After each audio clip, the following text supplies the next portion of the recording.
Polisi belum menemukan unsur pidana di kebakaran TPA Jatiwaringin.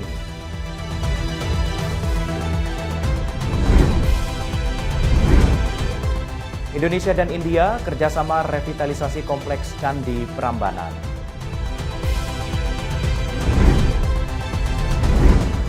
Eropa mendorong penyelidikan terhadap Presiden FIFA buntut dari kontroversi kartu merah penyerang timnas Amerika Serikat, Olarin Balogun.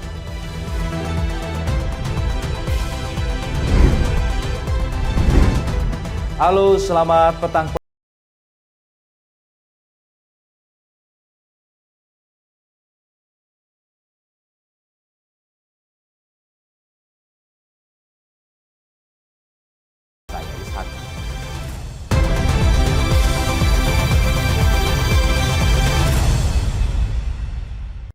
Informasi pertama pemirsa, lebih dari sepekan kebakaran melanda tempat pemrosesan akhir atau TPA Jatiwaringin di Kecamatan Mauk, Kabupaten Tangerang, Banten. Kapolda Banten menyebut pihaknya belum menemukan unsur pidana dalam insiden kebakaran ini.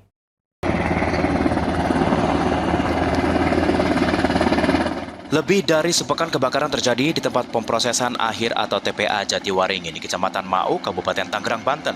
Sebanyak 19 mobil pemadam kebakaran dengan kekuatan 80 personil damkar diterjunkan untuk memadamkan sejumlah titik api melalui jalur darat hingga pada Selasa sore 7 Juli 2026. 30 orang tim Manggala Agni juga berjibaku di puncak timbunan sampah dengan sistem injeksi untuk memadamkan api dari bawah timbunan sampah. Selain jalur darat, pemadaman juga dilakukan melalui jalur udara dengan mengerahkan 2 helikopter waterbombing dari Badan Penanggulangan Bencana atau BNPB. Kapolda Banten, Irjen Pol Hengki menegaskan pihaknya belum menemukan adanya unsur pidana dalam peristiwa kebakaran di TPA Jatiwaringin. Hengki menjelaskan peristiwa kebakaran di TPA Jatiwaringin disebabkan suhu panas sehingga mematik gas metana yang tertimbun di gunungan sampah. Pak, informasi dengan adanya dugaan dibakar ini seperti apa, Pak? Nggak ada. Yang cerita itu siapa? Ini kan udah dari Kementerian Lingkungan kan sudah menyampaikan itu ada gas metan dari bawah dan musim kemarau. Yang musim kemarau menyebabkan apapun, apalagi ini dari kedalaman yang luar biasa di bawahnya ini menimbulkan gas metan tadi. Kan dari Kementerian Lingkungan kan sudah menyampaikan. Ya. Lebih jauh, Kapolda Banten mendorong ada evaluasi mengenai tata kelola sampah dengan metode open dumping. Terlebih proyek strategis nasional ini akan diimplementasikan di TPA Jatiwaringin. Dari Kabupaten Tangerang, Banten, Mujib Latumairisa, Berita Nasional TV. Pradi Bersatu meminta Roy Suryo tidak terlalu senang dengan putusan pra-peradilan mengenai kasus tudingan ijazah palsu Presiden ke-7 Indonesia Joko Widodo di Pengadilan Negeri Jakarta Selatan. Pradi Bersatu merupakan salah satu pihak yang ikut melaporkan Roy Suryo terkait kasus tudingan ijazah palsu Jokowi. Menimbang boleh karena terdapat perubahan Undang-Undang Hukum Acara Pidana, maka Pradi Bersatu meminta Roy Suryo tidak terlalu senang dan bangga atas putusan pra-peradilan mengenai kasus tudingan ijazah palsu Presiden ke-7 Indonesia Joko Widodo di Pengadilan Negeri Jakarta Selatan pada Selasa 7 Juli 2026. Pradi Bersatu menilai putusan hakim merupakan bagian dari penilaian terhadap kelengkapan administrasi penyidikan dan bukan menunjukkan ada kesalahan dalam kasus dugaan ijazah palsu Jokowi. Pradi Bersatu merupakan salah satu pihak yang ikut melaporkan Roy Suryo mengenai kasus tudingan ijazah palsu Jokowi. Sekretaris Jenderal Pradi Bersatu sekaligus tim hukum Jokowi Ade Darmawan menegaskan, putusan pra-peradilan mengenai kasus tudingan ijazah palsu Presiden ke-7 Indonesia Joko Widodo bukan merupakan kemenangan telak bagi Roy Suryo. Ade menilai putusan pra-peradilan disampaikan hakim hanya berkaitan dengan sah atau tidaknya penangkapan, penahanan, dan penggeledahan. Ade menyebut putusan Hakim Pengadilan Negeri Jakarta Selatan tidak mengubah fakta bahwa Roy Suryo sejak awal tidak ditahan, sehingga tidak ada konsekuensi pembebasan seperti yang sering terjadi dalam perkara pra-peradilan. Hal ini disampaikan Ade Darmawan di Matraman, Jakarta Timur pada Selasa 7 Juli 2026. Atas dasar ini, Pradi Bersatu mengajak semua pihak menghormati putusan pengadilan tanpa menggiring opini seolah-olah pra-peradilan menjadi kemenangan atas pokok perkara. Mengenai dugaan tindak pidana masih tetap berlangsung dan belum gugur. Ya, menanggapi bahwa adanya putusan Prapit hari ini, ya Saudara Roy Suryo jangan senang dulu. Ya, biasa aja. Ya, biasa aja. Ini bukan kemenangan telak dalam pokok perkara. Sekali lagi saya ulangi, ini bukan kemenangan telak dari pokok perkara. Ini adalah di mana disampaikan oleh hakim tunggal bahwa sah atau tidak sahnya satu penangkapan, penahanan, dan penggeledahan.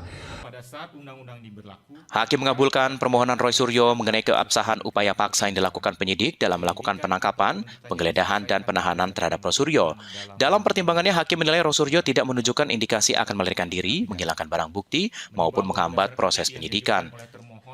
Karena itu, menurut Hakim, penyidik seharusnya lebih dahulu memanggil Roy melalui surat panggilan resmi sebelum melakukan upaya paksa. Hakim juga mempertimbangkan bahwa Roy selalu memenuhi kewajiban wajib lapor selama proses penyidikan. Dengan demikian, penyidik dinilai tidak memiliki alasan yang mendesak untuk melakukan penangkapan. Menurut Hakim, penggunaan upaya paksa dalam kondisi tersebut merupakan bentuk penyalahgunaan kewenangan aparat penegak hukum. Sebab sikap kooperatif Roy Suryo yang selalu memenuhi kewajiban wajib lapor menunjukkan tidak terpenuhinya syarat subjektif untuk dilakukan penahanan. Dari Jakarta, Nandityo, Berita Nasional TV.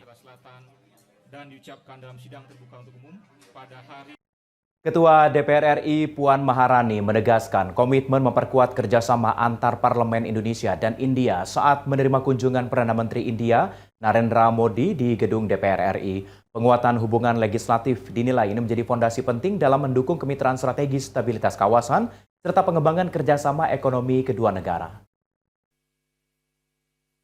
Ketua DPR RI Puan Maharani menyatakan lembaganya siap mendorong dan memperkuat kerjasama dengan Parlemen India di berbagai forum parlemen regional maupun multilateral. Penguatan kerjasama antar parlemen dinilai penting untuk mendukung berbagai kebijakan dan kerjasama. Hal ini disampaikan Ketua DPR RI Puan Maharani dalam pidatonya saat menerima kunjungan Perdana Menteri India Narendra Modi di gedung DPR Jakarta pada Selasa 7 Juli 2026. Puan mengatakan hubungan Indonesia dan India telah terjalin selama 75 tahun dan memiliki landasan sejarah serta kedekatan budaya yang kuat. Dalam pertemuan ini, Puan sempat berbicara dengan PM Modi mengenai penguatan hubungan antar parlemen kedua negara. Menurut Puan, di tengah meningkatnya rivalitas kekuatan besar dan tantangan global lain, Indonesia dan India memiliki tanggung jawab bersama menjaga stabilitas kawasan dan memperkuat kerjasama pembangunan. Puan mengatakan kerjasama antar bangsa dan negara harus terus diperkuat dalam memperkuat kerjasama antar negara, sinergi yang erat antar lembaga, legislatif, dan eksekutif menjadi modal penting. Puan juga mengapresiasi Parlemen India yang telah membentuk India-Indonesia Parliamentary Friendship Group pada Februari 2026. Grup ini diharapkan dapat bekerja sama erat dengan grup kerjasama bilateral DPR RI Parlemen India yang dibentuk pada Januari 2025. Puan meyakini kunjungan kenegaraan PM Modi ke Indonesia kali ini membawa banyak manfaat kedua negara. Lebih jauh, Puan berharap kerjasama ekonomi kedua negara semakin berkembang positif seiring meningkatnya kemitraan strategis Indonesia dan India. Puan menegaskan dukungannya terhadap sinergi antara pemerintah dan parlemen kedua negara itu menciptakan iklim investasi yang semakin pasti, transparan, dan saling menguntungkan. Dengan begitu, Indonesia dan India bisa memasuki fase baru kerjasama ekonomi lebih seimbang, inovatif, dan memberikan manfaat langsung bagi masyarakat. Ketua DPR RI mengapresiasi kunjungan PM Modi ke Indonesia. Tadi dalam pidatonya, PM Modi menyampaikan beliau berharap hubungan India dan Indonesia dapat dibawa ke tingkat yang lebih tinggi. Hubungan antara Indonesia dan India sudah berlangsung 75 tahun dan dalam sambutannya tadi juga PM Modi mengatakan bahwa ada hal yang beliau ingin lakukan atau lanjutkan, tindak lanjuti bersama antara dengan India dan Indonesia. PM Narendra Modi menyambangi gedung Parlemen Indonesia di sela kunjungan kenegaraannya ke Jakarta. Pada kesempatan ini, PM Modi turut menyampaikan pidato di hadapan anggota Parlemen Indonesia. Acara dihadiri Presiden Prabowo Subianto, Wakil Presiden Gibran Rakabuming Raka, Ketua MPR RI Ahmad Muzani, Ketua DPD RI Sultan Ajamuddin, serta jajaran Kabinet Merah Putih. Tim Liputan Berita Nasional TV. Ketua DPR RI Puan Maharani menegaskan DPR siap mendukung berbagai kebijakan pemerintah dalam memperkuat kerjasama Indonesia dan India. Dukungan legislatif dinilai penting agar kebijakan dijalankan pemerintah bisa memberikan manfaat bagi kesejahteraan rakyat. Ketua DPR RI Puan Maharani menegaskan komitmen DPR RI mendukung penguatan kerjasama strategis antara Indonesia dan India, termasuk di berbagai kesepakatan bilateral yang dibangun kedua negara. Komitmen ini disampaikan usai menerima kunjungan kenegaraan Perdana Menteri India Narendra Modi di gedung DPR RI bersama dengan Presiden Prabowo Subianto usai pertemuan di Gedung Nusantara 4 Senayan, Jakarta pada Selasa 7 Juli 2026. Puan mengatakan hubungan Indonesia dan India memiliki fondasi sejarah yang kuat sehingga perlu diperkuat melalui sinergi lebih erat di tingkat pemerintah maupun parlemen. Menurut Puan, gagasan visi Gangga Mahakam diperkenalkan PM Modi menjadi simbol erat hubungan kedua negara. Puan menilai kunjungan PM Modi ke DPR RI juga mencerminkan penghormatan terhadap sejarah panjang persahabatan Indonesia dan India.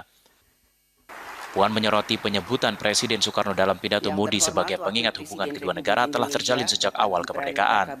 Lebih lanjut, Ketua DPR RI menegaskan lembaganya siap mendukung berbagai kebijakan hasil kerjasama bilateral yang telah disepakati pemerintah Indonesia-India. Menurut Puan, sinergi antara lembaga legislatif dan eksekutif menjadi semakin penting di tengah dinamika global agar setiap kerjasama mampu memberikan manfaat nyata bagi masyarakat. Puan menekankan dukungan legislatif diperlukan untuk memperkuat langkah eksekutif termasuk dalam pengembangan hubungan bilateral Indonesia dan juga India. Sambutannya tadi juga PM Modi mengatakan bahwa ada hal yang beliau ingin lakukan atau lanjutkan, tindak lanjuti bersama antara dengan India dan Indonesia terkait dengan Sungai Gangga dan Sungai Mahakam, bahwa selama sepanjang aliran sungai, kedua sungai itu masih mengalir, disitulah artinya hubungan kerjasama antara Indonesia dan India pun harus tetap terjalin dan bisa tetap akrab, erat, dan ditingkatkan. Bahkan beliau juga menekankan penguatan hubungan Indonesia melalui sejumlah kesamaan budaya. Bahkan beliau juga tadi sempat mengutip pernyataan Presiden Soekarno bahwa rakyat Indonesia dan India terikat oleh hubungan darah dan budaya. Sementara itu, Perdana Menteri India Narendra Modi menilai Indonesia dan India memiliki posisi strategis sebagai penggerak utama Global South. Menurut Modi, kedua negara memiliki kesamaan sebagai kekuatan maritim, ekonomi yang terus tumbuh, serta didukung populasi muda yang besar. Modi mengatakan India tengah menuju visi Viksit Barat 2047, sedangkan Indonesia memiliki visi Indonesia Emas 2045. Karena itu kedua negara dinilai sebagai mitra alam dalam mewujudkan cita-cita pembangunan masing-masing. Menurut Modi, berbagai potensi harus diwujudkan melalui kerjasama lebih konkret di berbagai sektor strategis agar memberikan manfaat nyata bagi masyarakat Indonesia dan India, sekaligus memperkuat kemitraan kedua negara di tingkat global. Dari Jakarta, Natasha Alko, Adi Chandra, Berita Nasional TV. Di lain itu, pemerintah mengusulkan biaya penyelenggaraan ibadah haji atau BPIH tahun 2027 sekitar 107 juta rupiah. Biaya ini naik sebesar 19 juta rupiah dibandingkan musim haji tahun 2026.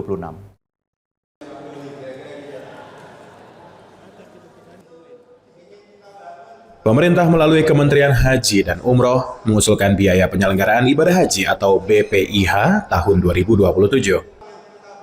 Kemenhaj mengusulkan biaya penyelenggaraan ibadah haji 2027 menjadi 107 juta rupiah atau naik sebesar 19 juta rupiah dibandingkan musim haji tahun 2026. Penyesuaian biaya haji lantaran kenaikan berbagai komponen biaya penyelenggaraan haji, mulai dari harga aftur, biaya penerbangan, hotel, hingga layanan yang diberikan pemerintah Arab Saudi. Usulan ini akan dibahas bersama Panitia Kerja Komisi 8 DPR RI. Wakil Menteri Haji dan Umroh Dhanil Anzar Simanjuntak menegaskan, pemerintah tidak ingin memberatkan jemaah di tengah kondisi ekonomi global penuh ketidakpastian. Karena itu, kementerian mengusulkan agar komposisi pembiayaan dengan skema dibalik. Porsi dibayar jemaah sekitar 40%, sedangkan 60% ditanggung melalui nilai manfaat dikelola BPKH. Ini kan ada kenaikan aftur, kemudian kenaikan pelayanan haji dari pemerintah Arab Saudi, misalnya tenda, kenaikan hotel, semua itu variabel, cost-nya itu naik semuanya dari Saudi Arabia. Dari kita misalnya aftur itu naik, pesawat secara otomatis biayanya naik. Jadi semua komponen biaya itu mengalami kenaikan. Nah, oleh sebab itu kemudian kita menyusun biaya rasional untuk haji itu totalnya sekitar 107 juta rupiah. BPIH kan, BPIH itu artinya biaya penyelenggara ibadah haji. Pemerintah menilai skema ini masih memungkinkan karena didukung hasil pengelolaan dana haji, serta efisiensi pada masa pandemi saat penyelenggaraan haji tahun 2020 dan 2021 tidak dilaksanakan. Di sisi lain, Kementerian Haji dan Umroh mengajukan persetujuan DPR untuk mencairkan dana sekitar 4 triliun rupiah sebagai uang muka layanan haji kepada pemerintah Arab Saudi.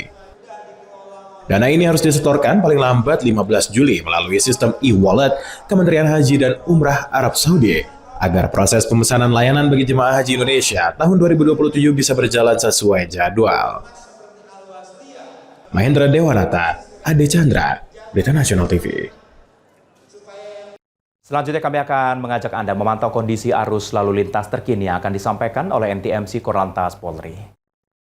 Selamat sore pemirsa, saya Brigadir Putu Funggi dari NTMC Korlantas Polri akan mengajak Anda untuk memantau situasi lalu lintas terkini melalui pantauan CCTV NTMC Korlantas Polri. Dan untuk informasi yang pertama, mari kita lihat lalu lintas di kawasan JPO Kuningan, Jakarta Selatan. Pemirsa, situasi lalu lintas pada sore hari ini dari arah Mampang ataupun dari arah Kapten Tendean yang akan menuju ke arah Kuningan ataupun yang akan menuju ke Menteng saat ini terpantau lancar. Namun perlu diantisipasi akan pertemuan arus kendaraan dengan kendaraan yang baru saja keluar dari gerbang tol Kuningan. Namun selepasnya kendaraan dapat kembali mengalir dengan kecepatan normal. Kemudian lalu lintas di tol dalam kota dari arah Pancoran yang akan menuju ke Semanggi terpantau lancar. Berbeda dari arah sebaliknya, yaitu dari arah Semanggi yang akan menuju ke arah Cawang, saat ini lalu lintas terpantau ramai, peningkatan jumlah kendaraan sudah terlihat cukup signifikan sehingga menyebabkan terjadinya perlambatan kecepatan kendaraan. Namun di jalur arteri lalu lintas dari arah Semanggi yang akan menuju ke Pancoran ataupun Cawang terpantau lancar, kecepatan kendaraan dapat Anda tempuh dengan kecepatan kurang lebih 30 hingga 40 km per jam. Selanjutnya pemirsa, kita akan bergeser melihat lalu lintas dari kawasan JPO Taman Anggrek, Jakarta Barat. Kondisi lalu lintas dari arah Selipi yang akan menuju ke Grogol melalui jalur arteri atau dari pantauan CCTV kita lihat dari arah kanan atas yang akan menuju ke arah bawah terpantau lancar, kecepatan kendaraan dapat Anda tempuh dengan kecepatan kurang lebih 50 km per jam. Perlu diantisipasi pemirsa akan kendaraan yang keluar masuk dari pusat perbelanjaan yang terletak di kawasan ini ataupun kendaraan yang berhenti di bahu jalan untuk menaik turunkan penumpang. Kemudian lalu lintas di tol dalam kota dari arah Selipi atau Tomang yang akan menuju ke tol Bandara Jalan Profesor Sudiatmo sore hari ini terpantau lancar. Kemudian lalu lintas dari arah tol Bandara Sudiatmo yang akan menuju ke tol dalam kota Jakarta yang akan menuju ke arah Selipi ataupun yang akan menuju ke Tomang saat ini juga terpantau lancar, namun perlu diantisipasi akan terjadinya perlambatan kecepatan kendaraan menjelang kawasan Semanggi. Kemudian lalu lintas dari tol Jakarta yang akan menuju ke Tangerang saat ini masih terpantau lancar. Kita lihat kendaraan yang melintas juga didominasi oleh kendaraan pribadi roda 4. Namun antisipasi akan pertemuan arus kendaraan yang akan menuju ke arah Tangerang dari arah Tomang ataupun dari arah Harmoni. Kami tetap mengharapkan bagi para pengendara untuk dapat mengikuti marka dan juga arahan dari petugas yang berada di lapangan. Selanjutnya pemirsa, mari kita lihat lalu lintas dari kawasan Bandara I Gusti Ngurah Rai, Bali.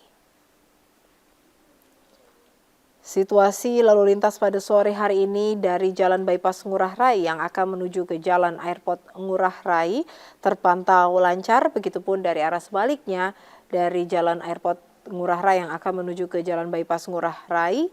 Sore hari ini lalu lintas terpantau lancar, kecepatan kendaraan dapat Anda tempuh dengan kecepatan kurang lebih 50 hingga 60 km per jam. Walaupun lalu lintas terpantau lancar, kami tetap mengharapkan bagi para pengendara untuk tetap menjaga laju kecepatan kendaraan Anda dan juga selalu menjaga jarak aman kendaraan Anda. Dan yang terakhir kita akan lihat lalu lintas di Simpang Prambanan, Yogyakarta. Kondisi lalu lintas saat ini di kawasan Simpang Prambanan, Yogyakarta terpantau lancar, baik dari Jogja yang akan menuju ke Klaten atau Solo, begitupun dari arah Jogja yang akan menuju ke Piyungan atau Bantul. Sore hari ini lalu lintas terpantau lancar. Adanya antrian kendaraan hanya menjelang traffic light kurang lebih hingga 100 meter ke belakang dan selepasnya kendaraan dapat kembali mengalir dengan kecepatan kurang lebih 40 km per jam. Pada sore hari ini kendaraan juga didominasi oleh kendaraan pribadi roda 4 dan juga roda 2. Walaupun lalu lintas terpantau lancar, kami harap para pengendara untuk selalu mentaati rambu dan juga memperhatikan batas kecepatan kendaraan Anda. Pemirsa, selalu berhati-hati dalam berkendara dan selalu mematuhi peraturan lalu lintas yang berlaku. Hal ini demi keselamatan kita bersama. Selanjutnya, bagi Anda yang ingin mendapatkan informasi terkait kondisi arus lalu lintas terkini, Anda dapat menghubungi call center NTMC Korlantas Polri di 1500669 atau melalui WhatsApp di 0858 715 00669. Demikian saya Brigadir Putu Fungki melaporkan. Semoga bermanfaat dan tetap hati-hati di jalan. Salam presisi. Presiden Republik Indonesia Prabowo Subianto bersama Perdana Menteri India Narendra Modi meninjau Candi Prambanan di Sleman. Informasinya akan kami hadirkan usai jeda.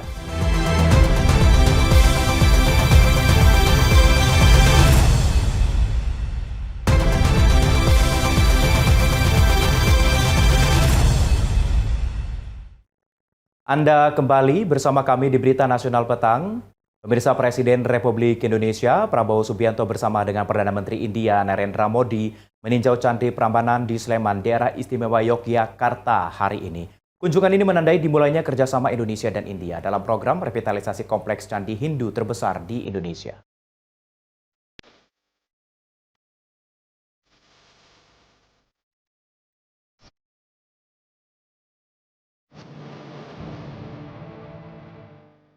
Presiden Republik Indonesia Prabowo Subianto dan Perdana Menteri India Narendra Modi tiba di kawasan Candi Prambanan sekitar pukul setengah 12 siang pada Rabu 12 Juli 2026. Kedatangan mereka disambut pertunjukan tari Ramasinta yang diiringi musik gamelan sebagai simbol eratnya hubungan budaya kedua negara. Kegiatan ini dilanjutkan dengan paparan proyek konservasi situs warisan dunia UNESCO, peresmian prasasti kerjasama serta sesi foto bersama. Selanjutnya, kedua pemimpin berkeliling kompleks candi menggunakan buggy car untuk meninjau sejumlah bangunan penting termasuk Candi, Nandi, dan Candi Siwa. Dalam kunjungan ini, Presiden Prabowo dan PM Modi mendengarkan penjelasan mengenai sejarah, arsitektur, dan nilai budaya kompleks Candi Prambanan, sementara PM Modi juga mengikuti proses doa Sinta Puja di Candi Siwa.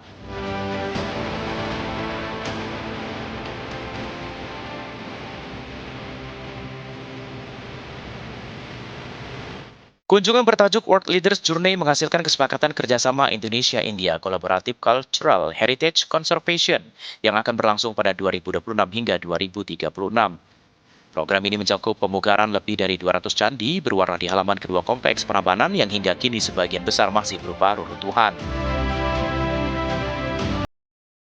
Dalam proses restorasi, Indonesia dan India akan memanfaatkan berbagai teknologi modern mulai dari pemetaan lidar, rekonstruksi digital berbasis kecerdasan buatan atau AI, dokumentasi digital hingga metode anastilosis sesuai kaidah ilmiah. Kolaborasi ini diharapkan memperkuat pelestarian Candi Prambanan, meningkatkan dokumentasi ilmiah, pengelolaan kawasan, serta mendorong pertukaran pengetahuan antara para arkeolog Indonesia dan India. Tim Liputan Berita Nasional TV.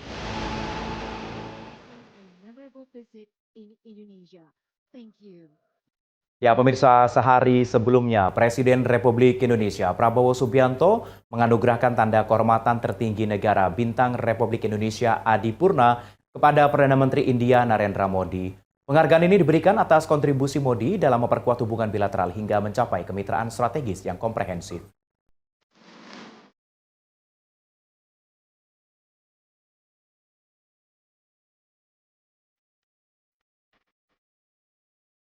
Presiden Prabowo Subianto menganugerahkan tanda kehormatan Bintang Republik Indonesia Adipurna kepada Perdana Menteri India Narendra Modi di Istana Merdeka, Jakarta, Selasa 7 Juli 2026. Dalam pernyataannya, Presiden Prabowo menyampaikan penghargaan tertinggi negara tersebut diberikan sebagai bentuk hormat dan terima kasih atas kesediaan PM Modi menerima anugerah tersebut. Presiden Prabowo menegaskan penghargaan ini merupakan pengakuan atas kepemimpinan dan kontribusi Narendra Modi dalam mempererat hubungan Indonesia dan India hingga mencapai tingkat kemitraan strategi komprehensif. Menurut Presiden, PM Modi juga terus mendorong peningkatan kerjasama di berbagai bidang, serta memberikan dukungan terhadap berbagai program dan proyek yang membantu pembangunan Indonesia. Hari ini Saya sebagai Presiden Republik Indonesia mengucapkan terima kasih kepada Yang Mulia Perdana Menteri Narendra Modi karena bersedia menerima anugerah tanda kehormatan tertinggi dari negara Republik Indonesia, yaitu Bintang Republik Indonesia Adipurna. Sementara itu, PM Narendra Modi menyampaikan apresiasi dan rasa hormat atas penganugerahan Bintang Republik Indonesia Adipurna. Menurut Modi, penghargaan tersebut merupakan wujud persahabatan yang erat dan bersejarah antara Indonesia dan India, sekaligus menjadi kehormatan bagi rakyat India. Modi juga menyampaikan terima kasih kepada Presiden Prabowo, pemerintah, dan masyarakat Indonesia. Presiden Prabowo turut mengungkapkan Bintang Republik Indonesia Adipurna sebelumnya juga pernah dianugerahkan kepada Perdana Menteri pertama India, Jawaharlal Nehru, atas perannya memperkuat hubungan Indonesia dan India, serta kontribusinya sebagai salah satu pelopor gerakan non-blok. Penganugerahan kepada PM Modi menjadi simbol kuatnya komitmen kedua negara untuk terus memperdalam kemitraan strategis yang memberikan manfaat bagi kedua bangsa. Tim Liputan Berita Nasional TV. Sementara itu Indonesia dan India sepakat memperkuat kemitraan strategis di berbagai sektor melalui hasil pertemuan bilateral di Istana Merdeka, Jakarta. Komitmen ini meliputi penguatan kerjasama di bidang politik, keamanan, ekonomi, dan pendidikan hingga kebudayaan guna mendorong hubungan yang lebih erat dan saling menguntungkan bagi kedua negara.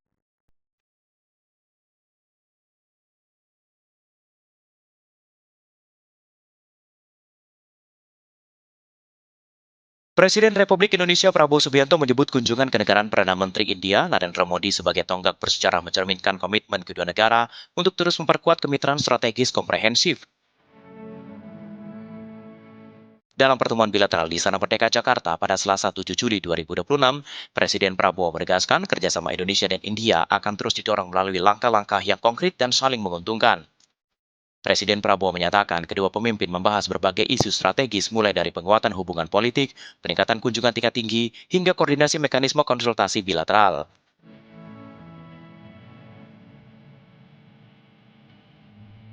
Presiden Prabowo dan PM Narendra Modi juga bersepakat memperkuat kerjasama penanggulangan terorisme, keamanan pengembangan teknologi untuk penanganan kejahatan lintas negara, serta pengembangan infrastruktur digital. Di bidang ekonomi, Presiden Prabowo menyampaikan kedua negara berkomitmen meningkatkan perdagangan melalui percepatan Indonesia-India Preferential Trade Agreement atau PTA dan peninjauan ASEAN-India Trade in Goods Agreement atau I3. Presiden Prabowo juga menyambut kemajuan pembahasan sistem pembayaran lintas batas berbasis QR antara Indonesia dan India yang diharapkan meningkatkan efisiensi transaksi sekaligus memperkuat ketahanan sektor keuangan. Guna memperkuat kerjasama sektor keuangan, kami menyambut baik kemajuan pembahasan sistem pembayaran lintas batas berbasis QR, cross-border QR payment linkage antara Indonesia dan India. Sistem ini diharapkan dapat meningkatkan efisiensi transaksi sekaligus memperkuat ketahanan sektor keuangan. Presiden Prabowo Subianto juga menambahkan kerjasama di bidang ketahanan energi, kesehatan, pendidikan, dan kebudayaan juga menjadi fokus kedua negara. Presiden Prabowo menyambut restorasi kompleks Candi Prambanan penetapan tahun 2026-2027 sebagai tahun Tagore Dewantara, serta dukungan pendirian kampus Indian Institute of Management dan peluang kehadiran India Institute of Technology di Indonesia. Menurut Presiden Prabowo, berbagai komitmen tersebut akan semakin memperkokoh kemitraan Indonesia dan India di kawasan Indo-Pasifik. Tim Liputan, Berita Nasional TV. Ya, Presiden Republik Indonesia Prabowo Subianto menegaskan demokrasi merupakan sistem terbaik yang pernah dikembangkan peradaban manusia meski penuh tantangan. Presiden mengajak seluruh elemen bangsa untuk tetap menjaga kepercayaan terhadap demokrasi agar prosesnya berjalan sesuai prinsip-prinsip yang benar. Presiden Prabowo Subianto menegaskan demokrasi bukanlah sistem yang mudah dijalankan karena selalu dihadapkan pada berbagai tantangan dan dinamika. Meski demikian, Prabowo menilai demokrasi tetap menjadi sistem terbaik untuk mewujudkan keadilan, memberikan keharapan, dan menciptakan pemerintahan yang inklusif. Hal ini disampaikan Prabowo dalam pidato sambutannya pada jamuan makan malam bersama Perdana Menteri India Narendra Modi di Jakarta pada Selasa 7 Juni 2026. Prabowo mengatakan demokrasi memiliki berbagai resiko dalam pelaksanaannya. Menurut Prabowo, selalu ada tantangan, jebakan, hingga upaya dari pihak-pihak tertentu yang ingin membajak proses demokrasi demi kepentingan mereka.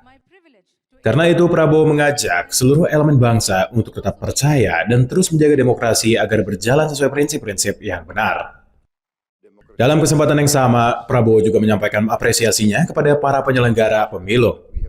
Presiden mengaku senang dapat bertemu dengan anggota muda Komisi Pemilihan Umum, serta menyebut Indonesia juga banyak belajar dari pengalaman Komisi Pemilihan Umum India dalam memperkuat kualitas demokrasi.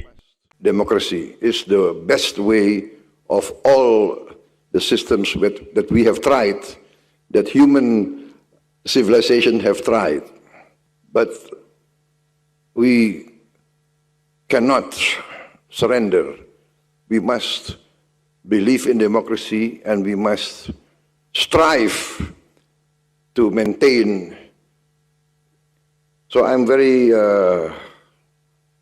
happy today to see a young Indonesian member of our election commission, yes, and we are very closely learning from the Indian. Sebelum menghadiri jamuan makan malam, Presiden Prabowo mendampingi Perdana Menteri India Narendra Modi dalam kunjungan kenegaraan ke gedung DPR RI. Kunjungan ini menjadi bagian dari upaya Indonesia dan India untuk mempererat hubungan diplomatik serta memperkuat kerjasama strategis di berbagai bidang, mulai dari ekonomi, perdagangan, investasi, pertahanan, hingga kebudayaan. Tim Liputan Berita Nasional TV. Pemerintah menyatakan akan memperkuat penanganan pengungsi akibat konflik bersenjata di Intan Jaya, Papua Tengah. Kementerian Hak Asasi Manusia menegaskan penanganan akan dilakukan secara komprehensif dengan melibatkan berbagai kementerian dan juga lembaga. Wakil Menteri Hak Asasi Manusia Mugianto mengungkapkan jumlah pengungsi akibat konflik bersenjata di Kabupaten Intan Jaya, Papua Tengah mencapai 122.000 jiwa. Mugianto menegaskan negara hadir untuk memastikan penanganan para pengungsi berjalan dengan baik. Menurut Mugianto, Kementerian Hak Asasi Manusia dalam waktu dekat akan menggelar pertemuan bersama kementerian dan lembaga terkait guna menyusun langkah penanganan pengungsi di Papua. Koordinasi lintas sektor dinilai penting mengingat besarnya jumlah warga yang terdampak. Mugianto menyatakan penanganan pengungsi tidak hanya berfokus pada aspek kemanusiaan, namun juga harus dilakukan secara menyeluruh. Mugianto juga menyatakan, pemerintah berupaya memastikan pemenuhan hak asasi manusia meliputi aspek keamanan, ekonomi, kesejahteraan, pendidikan, dan kebutuhan dasar lainnya. Kemudian salah satu tantangan lain yang ada di Papua, teman-teman jurnalis, adalah terkait pengungsi. Ya, ada banyak pengungsi di sana dan Kementerian Hak Asasi Manusia dalam waktu dekat akan menggelar pertemuan melibatkan kementerian lembaga terkait ya untuk melakukan upaya-upaya menangani pengungsi yang ada di Papua yang jumlahnya lumayan besar, jadi kalau angka yang sampai ke kami ada yang menyebutkan 122.000 pengungsi. Jadi kami ingin memastikan negara hadir ya untuk memastikan persoalan pengungsi bisa ditangani dengan baik ya dengan sinergi lintas kementerian dan lembaga. Mugianto menegaskan para pengungsi memiliki hak atas tempat penampungan yang layak dan aman. Pemerintah juga akan memastikan kebutuhan dasar mereka dapat terpenuhi melalui langkah penanganan terpadu bersama kementerian dan lembaga terkait. Dari Jakarta, Ajeng Tiara, Ibrahim, Berita Nasional TV. Di lain itu, pemirsa, pemerintah menegaskan penyelesaian berbagai persoalan di Papua membutuhkan keterlibatan seluruh komponen bangsa. Komitmen penegakan hukum dan juga penghormatan hak asasi manusia menjadi landasan penanganan Papua secara berkelanjutan. Wakil Menteri Hak Asasi Manusia Mugianto menegaskan penyelesaian berbagai persoalan di Papua membutuhkan keterlibatan seluruh komponen bangsa.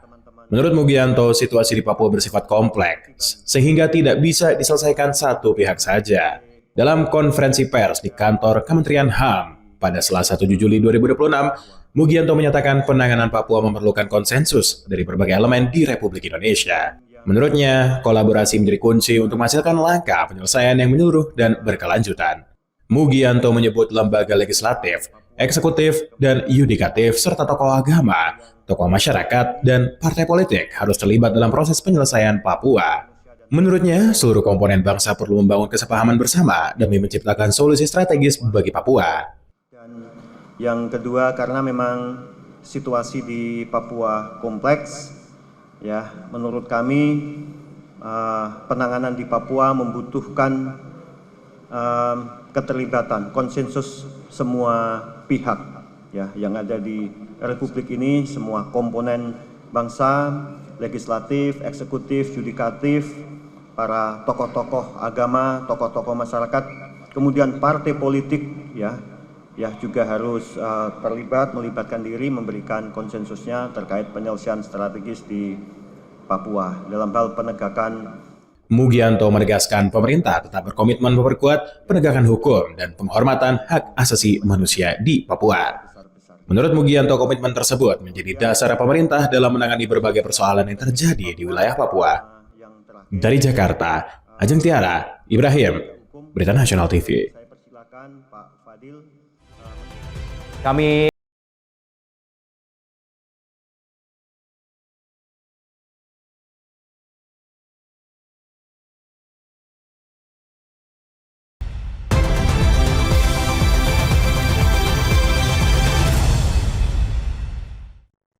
Anda kembali bersama kami di Berita Nasional Petang. Pemirsa, prosesi pemakaman Ayatollah Ali Khomeini di Teheran diduga ini bukan sekedar upacara perpisahan. Di balik rangkaian seremoni, Iran dinilai memanfaatkan momen ini untuk menyampaikan pesan politik dan diplomatik kepada dunia.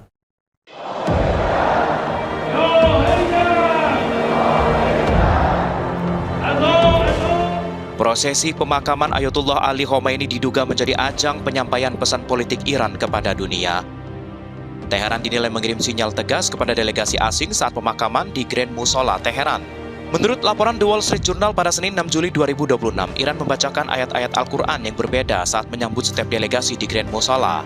Delegasi Arab Saudi menerima ayat merujuk pada Perang Badar, sedangkan delegasi Turki mendapat ayat dinilai menyindir sikap netral Ankara selama konflik Iran. Sebaliknya, delegasi Hizbullah dan Hamas disambut dengan ayat-ayat yang bernada dukungan dan juga penghormatan. Sejumlah pengamat menilai pemilihan ayat ini merupakan bentuk diplomasi simbolis menegaskan posisi politik Iran usainya wafat Ali Khomeini.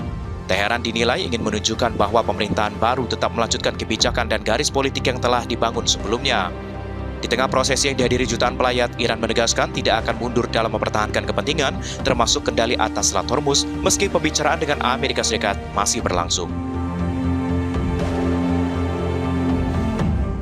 Prosesi pemakaman jenazah Ayatollah Ali Khomeini di Teheran dimulai pada Sabtu 4 Juli 2026 hingga Kamis 9 Juli 2026. Otoritas Iran mengklaim sekitar 11 juta orang menggunakan transportasi umum menghadiri seremoni ini. Ali Khomeini meninggal dunia dalam serangan gabungan Amerika Serikat dan Israel pada Sabtu 28 Februari 2026, kemudian menjadi awal perang Iran. Hubungan Amerika Serikat dan Israel kembali mengalami gesekan. Pemerintahan Trump mulai meragukan klaim dan penilaian Perdana Menteri Netanyahu mengenai konflik Iran sehingga Washington memilih melakukan verifikasi sebelum menetapkan kebijakan. Hubungan Amerika Serikat dan Israel kembali mengalami gesekan. Pemerintahan Presiden Amerika Serikat Donald Trump kecewa terhadap Perdana Menteri Israel Benjamin Netanyahu yang dinilai terlalu banyak memberikan janji dan prediksi mengenai perang Iran yang tak terbukti. Sejumlah pejabat senior Gedung Putih termasuk Wakil Presiden J.D. Vance menyatakan klaim dan prediksi optimistis disampaikan Netanyahu mengenai perang Iran tidak sesuai dengan kenyataan di lapangan. Times of India pada Selasa 7 Juli 2026, pemerintahan Donald Trump kini tidak lagi akan langsung menerima setiap klaim atau permintaan dari pemimpin Israel. Washington akan memverifikasi secara mandiri sebelum menentukan kebijakan. Perbedaan sikap terhadap Iran menjadi salah satu pemicu memanas hubungan kedua negara. Trump lebih memilih pendekatan diplomasi, sementara Netanyahu mendorong langkah lebih tegas menghadapi Teheran. Netanyahu dijadwalkan berkunjung ke Gedung Putih pada akhir Juli 2026. Pertemuan akan membahas situasi keamanan Timur Tengah, konflik Iran, serta kerjasama strategis antara Amerika Serikat dan juga Israel.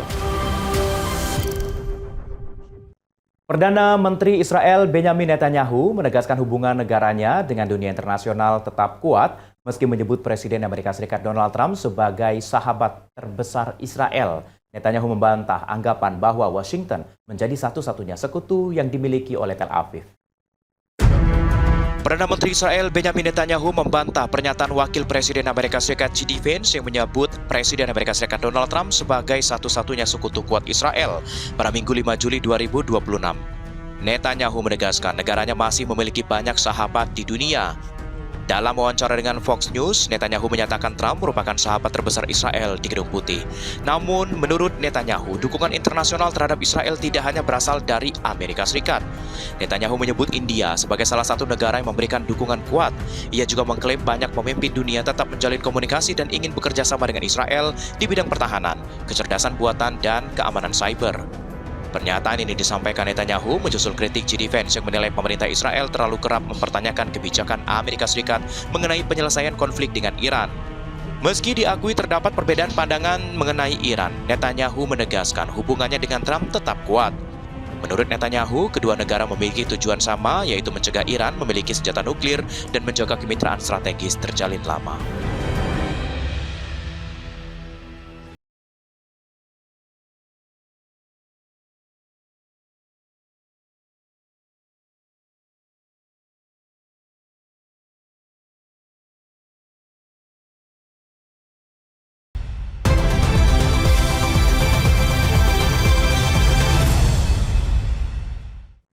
Anda kembali bersama kami di Berita Nasional Petang. Pemirsa, informasi terkait seputar Piala Dunia akan kami hadirkan dalam segmen Piala Dunia berikut ini.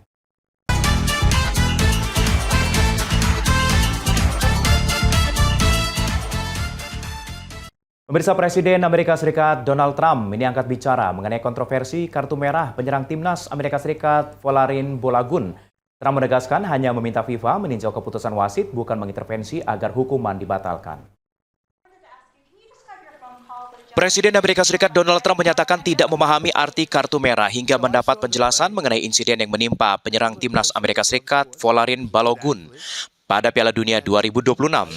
Balogun di kartu merah saat Amerika Serikat mengalahkan Bosnia Herzegovina pada babak 32 besar Piala Dunia 2026 setelah wasit mengubah keputusan berdasarkan tinjauan VAR. Trump menilai pelanggaran tersebut tidak layak berujung kartu merah dan menyebut keputusan wasit patut dipertanyakan. Trump mengaku hanya meminta Presiden FIFA Gianni Infantino meninjau ulang keputusan tersebut. Menurut Trump, ia tidak pernah meminta FIFA membatalkan hukuman secara langsung. Setelah peninjauan, FIFA memutuskan membatalkan kartu merah Balogun sehingga sang pemain bisa tampil pada laga babak 16 besar melawan Belgia. Keputusan ini memicu perdebatan luas dan menimbulkan tuduhan ada intervensi terhadap proses pengambilan keputusan dalam turnamen. Ya, pemirsa, kontroversi pencabutan skorsing penyerang timnas Amerika Serikat Folarin Balogun ini berkembang ke arah politik. Parlemen Eropa mendorong penyelidikan terhadap Presiden FIFA Gianni Infantino atas dugaan ada pengaruh politik dalam pengambilan keputusan. Sekelompok anggota Parlemen Eropa meluncurkan inisiatif mendesak penyelidikan terhadap proses pencabutan skorsing penyerang timnas Amerika Serikat Folarin Balogun oleh FIFA pada Selasa 7 Juli 2026. Kelompok ini mengeluarkan seruan sebuah penyelidikan terhadap peran Presiden FIFA Gianni Infantino untuk menentukan apakah tekanan dari pemerintahan Amerika Serikat mempengaruhi keputusan tersebut. Melalui surat yang ditujukan kepada 27 asosiasi sepak bola Uni Eropa, mereka meminta Asosiasi Sepak Bola Eropa atau UEFA mendorong FIFA melakukan penyelidikan atas proses pengambilan keputusan, termasuk menelusuri ada tidaknya pengaruh dari pemerintah Amerika Serikat. Surat yang ditandatangani 50 anggota Parlemen Eropa dan dikirim ke FIFA menyuruhkan penyelidikan atas pemberian hadiah perdamaian FIFA kepada Presiden Trump. Kontroversi muncul setelah Presiden Amerika Serikat Donald Trump mengakui menghubungi Presiden FIFA Gianni Infantino meminta peninjauan hukum kartu merah Balogun. Tak lama kemudian, FIFA membatalkan skorsing satu pertandingan terhadap pemain melalui ketentuan disiplin yang menuai perdebatan. Keputusan ini memicu kritik dari UEFA, Federasi Sepak Bola Belgia, dan sejumlah pejabat Uni Eropa. Mereka menilai FIFA harus menjaga netralitas dan memastikan setiap keputusan bebas dari intervensi politik demi menjaga kredibilitas Piala Dunia. FIFA memberikan pembelaan terbuka kepada wasit asal Brazil, Rafael Claus, setelah Presiden Amerika Serikat Donald Trump mengkritik dan mempertanyakan kredibilitasnya dalam kontroversi kartu merah Folarin Balogun.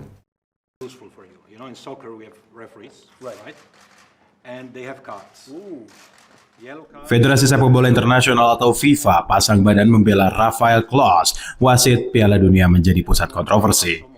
Melalui pernyataan resminya, pada Senin 6 Juli 2026, FIFA menegaskan Rafael Claus memiliki rekam jejak profesional dan integritas yang tinggi. Badan Sepak Bola Dunia ini menyebut Claus sebagai salah satu wasit berpengalaman memimpin pertandingan di 2 edisi Piala Dunia. Kepala Komite Wasit FIFA, Pierluigi Collina, menyatakan pihaknya tetap menaruh kepercayaan penuh kepada Claus sebagai pengadil lapangan yang kredibel. Sebelumnya, Donald Trump menyebut Claus sebagai wasit yang mencurigakan setelah mengeluarkan kartu merah untuk penyerang timnas Amerika Serikat, Folarin Balogun. Trump juga melakukan lobi agar FIFA meninjau kembali hukuman hingga akhirnya dibatalkan. Pernyataan Trump memicu reaksi dari Federasi Sepak Bola Brazil.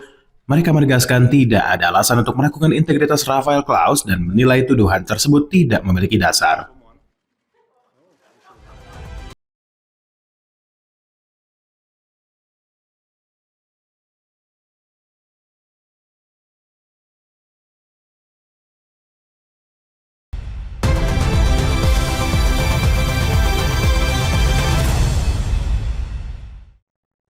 Anda kembali bersama kami di Berita Nasional Petang. Pemirsa, juara bertahan Argentina harus berjuang keras untuk mengamankan tiket perempat final Piala Dunia 2026. Sempat tertinggal 2 gol dan Lionel Messi gagal menjalankan tendangan penalti. Albi Celeste akhirnya membalikan keadaan dan menang dramatis atas Mesir.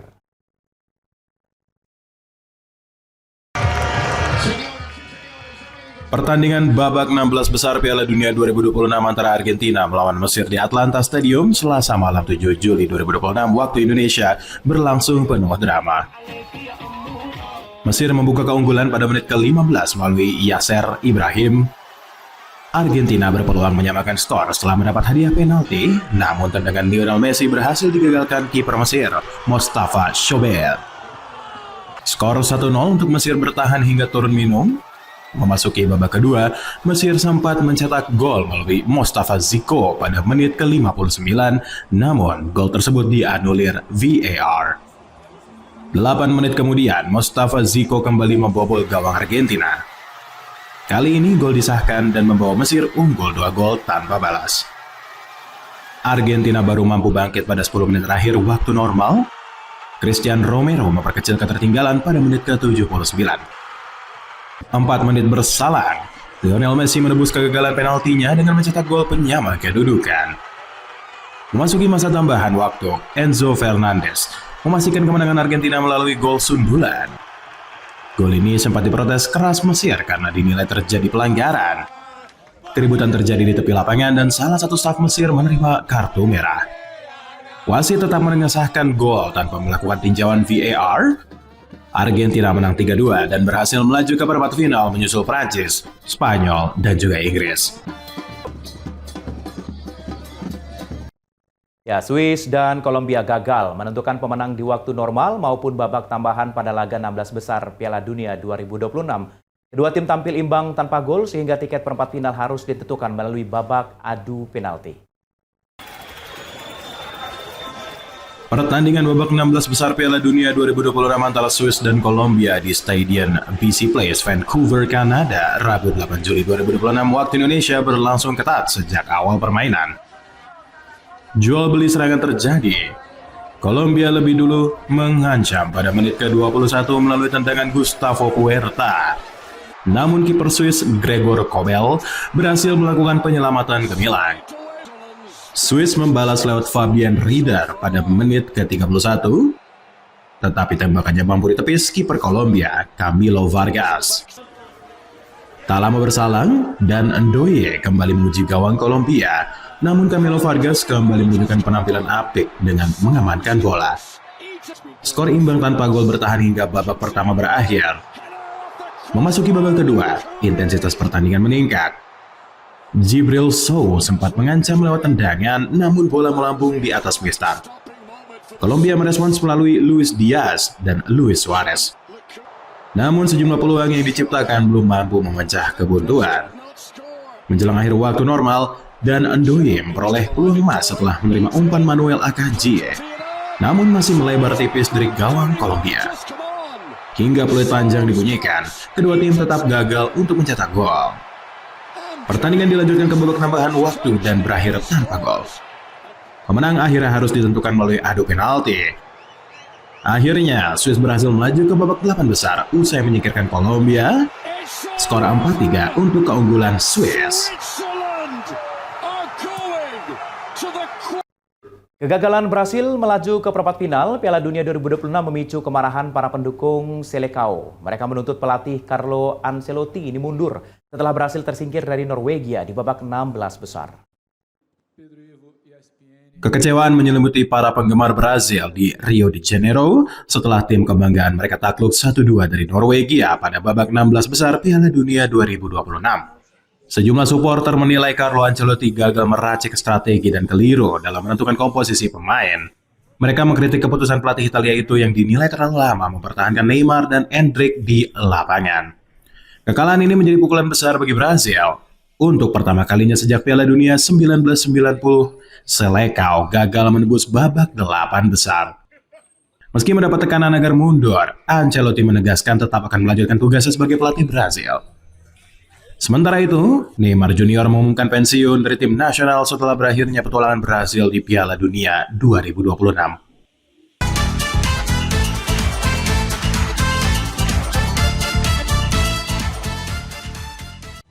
Informasi tadi juga sekaligus mengakhiri perjumpaan kita di Berita Nasional Petang kali ini. Akhirnya saya Ishakan yang mewakili seluruh guru dan kerabat kerja yang bertugas pamit dari hadapan Anda. Selamat petang, sampai jumpa.